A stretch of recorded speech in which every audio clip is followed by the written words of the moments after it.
For over 22 years, the village of Umuaka had suffered under a mysterious curse. No woman had given birth to a male child in 2 decades, and the last group of boys born in the village came 45 years ago. With time, the hope of seeing male children in the village started to fade. The village elders, led by the king, had tried every possible remedy. Priests and herbalists were consulted, sacrifices were made, but no one could break the curse. The community was left in despair, for without sons there would be no future for Umuaka. And among the people of the village was Ayo, the only young man left in Umuaka, now in his mid-20s. He had grown up surrounded by women, and the elders considered him the hope of their land. Despite the reverence the village showered on him, Ayo was burdened by the responsibility placed on his shoulders. The king himself had decreed that Ayo must marry at least 20 wives to increase the chances of giving birth to a male child. But Ayo had different plans. He believed in love and insisted he would only marry one woman, the one who truly captured his heart. The pressure from the village was immense. Noble families sent their daughters to Ayo's home, hoping he would choose one as his bride. The king's daughter, Princess Ife, was the most prominent of them all, doing everything in her power to capture Ayo's attention. However, Ayo remained resolute in his decision. He did not want to marry out of duty or for the village's expectations. He wanted a marriage built on love and mutual respect. It was a quiet night, and Ayo had just fallen asleep in his small hut, hoping for some peace after a long day. However, the peace was short-lived. The sound of soft whispers woke him up, and before he could fully understand what was happening, his door creaked open. A group of women from the village had sneaked into his hut, moving silently in the darkness. Ayo's heart began to race as he realized what they were trying to do. The women, laughing softly, gathered around his bed, their hands reaching out to touch him. Some touched his arms, others his chest, all of them eager to be close to him. Ayo felt trapped. He didn't want to hurt their feelings, but this was too much. He had always tried to be kind to the women of Umuaka, but he never asked for this kind of attention. As their hands continued to grab at him, Ayo knew he had to find a way to escape. In one quick move, Ayo jumped up from the bed, pushing his way through the group of women. They tried to pull him back, but he was faster. He dashed towards the door, ignoring their calls and protests. Once outside, he sprinted into the night, breathing hard but relieved to be free. He didn't stop running until he was far from his hut, where he could finally breathe in the cool night air in peace. Ayo didn't return to his hut right away. He needed to clear his head and think about what had just happened. He found a quiet spot under a large tree near the edge of the village and sat down, his heart still pounding. The village women had always shown interest in him, but sneaking into his home at night was crossing the line. It wasn't the first time they had tried something bold, but this was different. When the sun finally began to rise, Ayo made his way back to his hut, hoping the women had given up for the night. He locked the door securely behind him, not wanting a repeat of the previous night. As he lay back down, his mind kept racing. He knew the attention wasn't going to stop, but he was determined to stand his ground and live his life on his terms. Despite the midnight incident, the women of Umuaka found other ways to get close to Ayo. They had always admired him, but now it seemed like their admiration had turned into a competition. Every morning, Ayo would wake up to find buckets of water neatly placed outside his hut, as if by magic. At first he thought it might be a coincidence, but as it happened every day, he realized the women were taking turns fetching water for him from the river. It didn't stop there. Ayo began to notice that meals were being prepared for him as well. He would return home after a long day to find hot food waiting for him. The women were using their own money to buy the ingredients and cooking everything themselves. It was as if they thought feeding and caring for him would make him choose one of them as his wife. As the days passed, Ayo's house continued to be filled with food and water. The women of Umuaka, hopeful and determined, kept bringing him everything they thought he might need. They believed that if they cared for him enough, Ayo would eventually pick one of them to be his wife. It was a game they were all playing, though none of them realized that Ayo wasn't interested in playing along. The village elders were growing impatient, and whispers of discontent began to circulate among the people. Many saw Ayo's refusal to marry multiple women as a rejection of his responsibility to the village. Others, especially the maidens of noble birth, were insulted by Ayo's lack of interest in them. But Ayo was unmoved by the pressure. His heart yearned for a woman who would not see him as just the savior of the village, but as a man to be loved. During one of the meetings with the village elders, the king suggested a drastic measure. He believed the curse that had plagued their village for 45 years had a darker origin than they had initially thought. After consulting with elders from a neighboring village, the king learned that their predicament might be linked to an ancient tragedy. Many years ago, in the reign of the former king, a young prince had fallen deeply in love with a woman named Neka. She was an orphan with no family ties, living humbly on the edge of the village. Despite her lowly status, the prince loved her with all his heart and wanted to marry her. But the king and his council were firmly against the idea. They believed that Neka, an orphan with no noble blood, was unworthy of becoming a princess and the future queen of Umuaka. The elders, led by the former king, were determined to stop the marriage. They feared that allowing such a union would dishonor the royal family and weaken their standing in the eyes of the people. To them, status and lineage mattered more than love. So they conspired to end the prince's relationship with Neka in the cruelest way possible. Their actions would set the stage for a curse that would haunt the village for generations. When the prince continued to insist on marrying Neka, the king and his council grew desperate. They devised a plan to make sure the wedding would never happen. Neka was pregnant with the prince's children, triplets, though she did not yet know it. In their eyes, this only made her more dangerous, as her children would be the future heirs to the throne. The king and his council feared that the royal bloodline would be tainted by this union. One night, under the cover of darkness, the council kidnapped Neka. She was taken far from the village to a secluded forest, where no one would hear her cries. The elders had convinced themselves that they were protecting the village's honor by getting rid of her. They refused to acknowledge the evil in their hearts as they carried out their plan. Neka, terrified and alone, begged for mercy, but none was shown. The council, acting under the king's orders, buried her alive, along with her unborn triplets. It was a gruesome and heartless act, but they believed it would solve their problem. The prince was told that Neka had fled the village and abandoned him, never to be seen again. Heartbroken, he accepted the lie and eventually moved on, though he never truly forgot her. Little did the king and his council know that their decision would bring about a curse so strong it would affect the future of Umuaka for decades to come. The news of this past sin sent shockwaves through the village.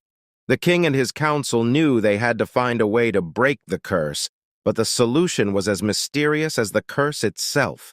The elders revealed that Ayo was the key. The curse would only be lifted if he fell in love with a woman and married her out of genuine affection. Yet Ayo had not found any woman who stirred his heart. While others sought to win him over with beauty or status, Ayo's heart remained untouched. Ayo's status as the last young man in Umuaka had made him the object of every maiden's desire. Whether they came from noble families or were ordinary villagers, the women of Umuaka were infatuated with him. Every time he walked through the village, maidens would gather around him, offering him gifts, flirting, and making grand gestures to gain his attention. Some were even bold enough to beg him to show them his private parts, having never seen one before. Despite all the attention, Ayo was indifferent. He found no joy in the constant admiration. The pressure from the maidens only made him retreat further into himself, longing for solitude. He began to avoid the public gatherings and sought out quiet places where he could be alone with his thoughts. Ayo knew that he would never find love in the crowds that followed him. He longed for a deeper connection, someone who saw him for who he truly was, not the village's savior, but a man with dreams, hopes, and desires of his own. One night, unable to sleep due to the weight of his thoughts, Ayo decided to sneak out of the village to get some fresh air. The night was calm, and the cool breeze soothed his troubled mind. He wandered through the forest near the outskirts of Umuaka, hoping to find peace in the silence. As he walked, a soft melody reached his ears, carried by the wind. The sound was so beautiful that Ayo's heart skipped a beat. Following the sound, he came upon a large tree where a young woman was sitting, singing quietly to herself. Her voice was like nothing he had ever heard before, gentle yet full of emotion. As he stepped closer, the woman noticed him and, startled, took off running. Ayo was left standing there, his heart pounding in his chest. He couldn't stop thinking about her, the woman with the beautiful voice who had disappeared into the night. That night, something shifted in Ayo, and he found himself yearning to see her again. From that night on, Ayo could not stop thinking about the woman he had seen by the tree. Her voice lingered in his mind, and he felt a deep connection to her even though they had not spoken a word. Every night, Ayo would return to the tree, hoping to catch another glimpse of her. But she never appeared. Days turned into weeks, and still, there was no sign of the mysterious woman. Ayo's thoughts were consumed by her. Who was she? Why had she run away? The more he thought about her, the more he realized that she was different from the other women in the village.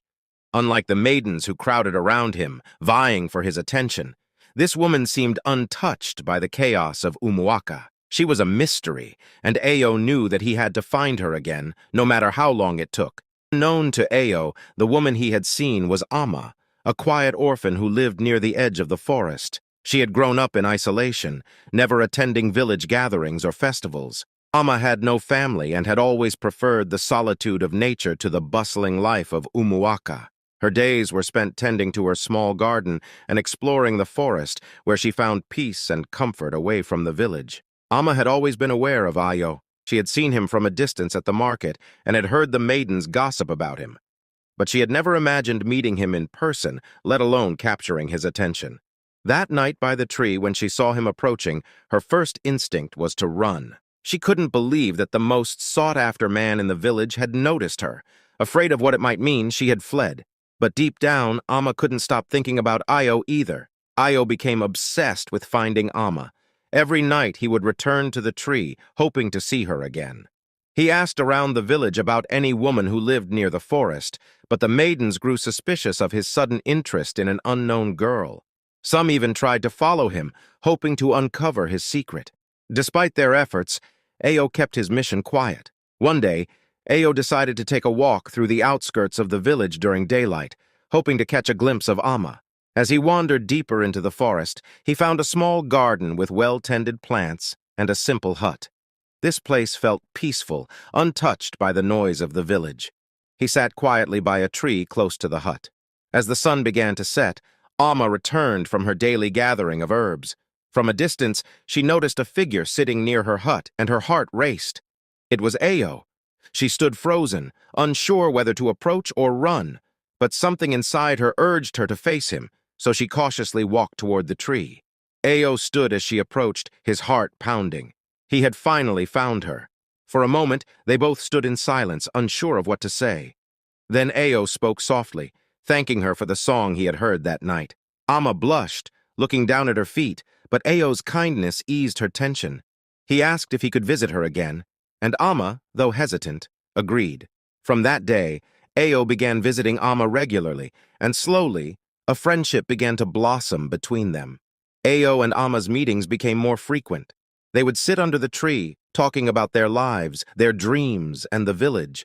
Ayo found comfort in Ama's quiet presence, unlike the constant attention he received from the other maidens. Ama, in turn, grew to trust Ayo, something she hadn't done with anyone in a long time.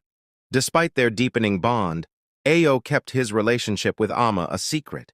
He knew the villagers wouldn't approve of his choice, especially since Ama was an orphan and not from a noble family.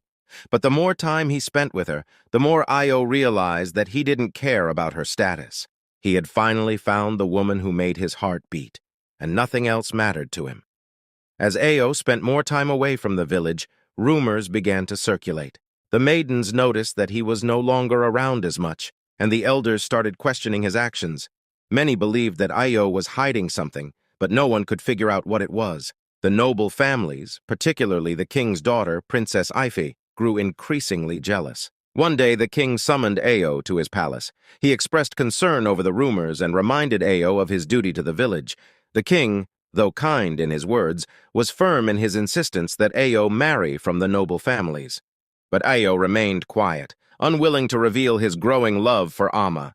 He knew that if he did, it would create an uproar in the village. Frustrated by Ayo's lack of response, the king issued an ultimatum.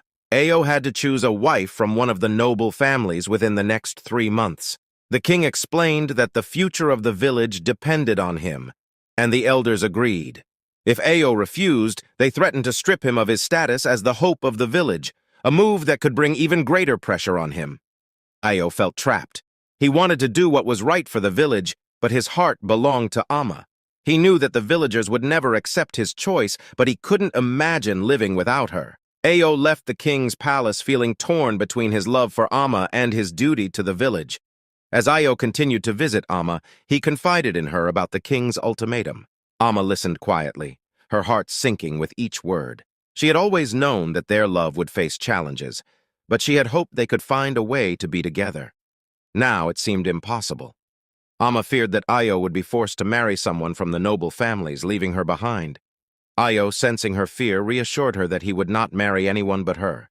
He told her of the love he had found in her, something he had never felt with anyone else. But even as he spoke, Ayo knew that the path ahead was uncertain. The village's future depended on him, and he had to find a way to balance his love for Ama with the expectations of his people. Determined to fight for their love, Ayo came up with a plan. He decided that he would speak to the village elders himself and plead his case.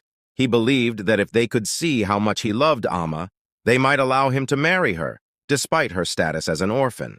Ayo knew it was a long shot, but he was willing to take the risk for the woman he loved. Ama, on the other hand, was hesitant. She knew the villagers would never accept her, no matter how hard Ayo tried. She had lived her life on the outskirts of the village, always feeling like an outsider. But Ayo's determination gave her hope, and together, they decided to move forward with their plan, even though the odds were against them. With courage in his heart, Ayo approached the village elders to plead his case. He explained his deep love for Ama and his desire to marry her, not out of obligation, but out of genuine affection. The elders listened carefully, but their expressions remained stern. They reminded Ayo of the village's need for male children and the noble family's strong bloodlines. Despite Ayo's heartfelt speech, the elders were reluctant to grant his request. They argued that Ama, as an orphan, could not bring the honor and status needed to strengthen the village. Ayo countered, saying that love, not status, would break the curse. But the elders were not convinced.